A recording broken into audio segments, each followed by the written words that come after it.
Hey, what's up YouTube? It's been a long while for this project. I think the last video I did probably had something to do with the motor. But anyway, here's my 1930 modified where it stands today. I don't get a lot of video traffic, but someone asked for an update, so I figured I would comply.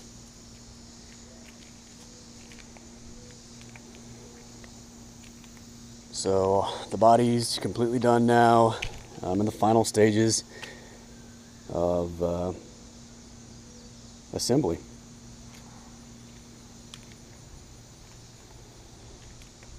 The motor's already been test run. The only thing the motor needs now is a filter and hose put on the crankcase breather down there. Then final wiring. And then I'll run a temporary fuel container while I get it sorted out, get it running like it should, because once I drop the gas tank in here, it covers up the starter solenoid. That's about it. I think I can reach everything else except for the blinker circuits and the starter solenoid. Oh, and the what do they call this thing? I do not recall at this moment. Anyway, so I'll get it running off of a little slave cylinder fuel container, and then button her up. She's bled. The brakes are great. Clutch is set up. Brake light switch is set up. The wires are run through the skin of the bucket for the tail lights and turn signal indicators. Seats are in on their tracks. Seat belts are in. Still need to attach this shifter boot bezel. Still need to make a cover and shifter boot for the, just a boot for the e-brake. I plan to mount the high beam switch there. There's not a lot of space. Steering is all set up. Still need to wire the headlights. Pipes are done. We really don't know how that's going to play out, whether being attached to the manifold or being attached to the block will be enough support all the way at the end, but we'll find out. Fuel's run, main power cables. Still need to ground the engine to the frame, and the ground goes directly to the body. The glass is fitted up. Just have to, put the tank in, then the glass goes in, and then I can seal it. Skinning the body with aluminum turned out great. So there's a Dynamat material. Yeah, here's the inside of the body. So the posts are filled up with expanding foam, and there's Dynamat all the way around the skin. You can hear how dense it is.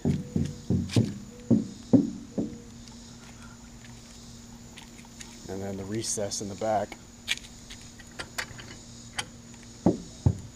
It's pretty solid. I didn't want it to sound like a tin can of reverberations. Everything's working as it should.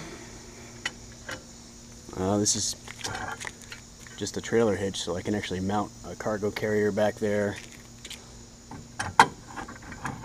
or run just the license plate.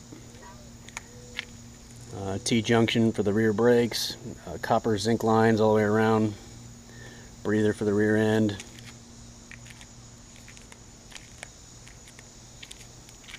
Yeah, so this is your update.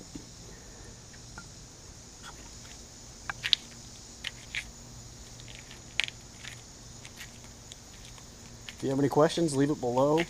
Once I get it running pretty good, I'll probably take some video of that. Right now my ride height is pretty high. Maybe going on 7 inches. And then the lowest part of the car are those transmission mounting bolts. So I can clear things that are about 6 inches tall, which I think is plenty for this car. And if that's too low, I can always run a spacer up front in the cross member and raise it up a little bit. And the car does have a little bit of a rake forward. But overall, I'm very happy with how it's coming out. Looking forward to getting it on the road.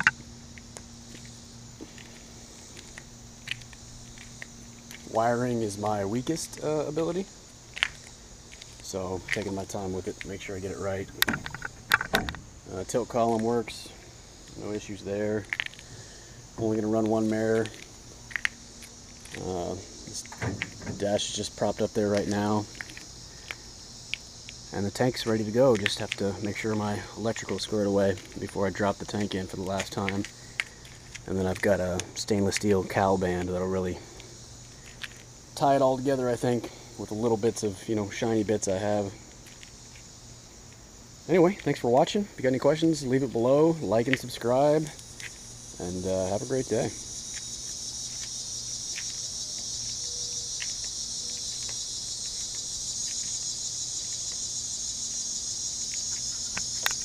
Sid, come here, Sid. Ooh, what are you doing? Hmm? Hmm?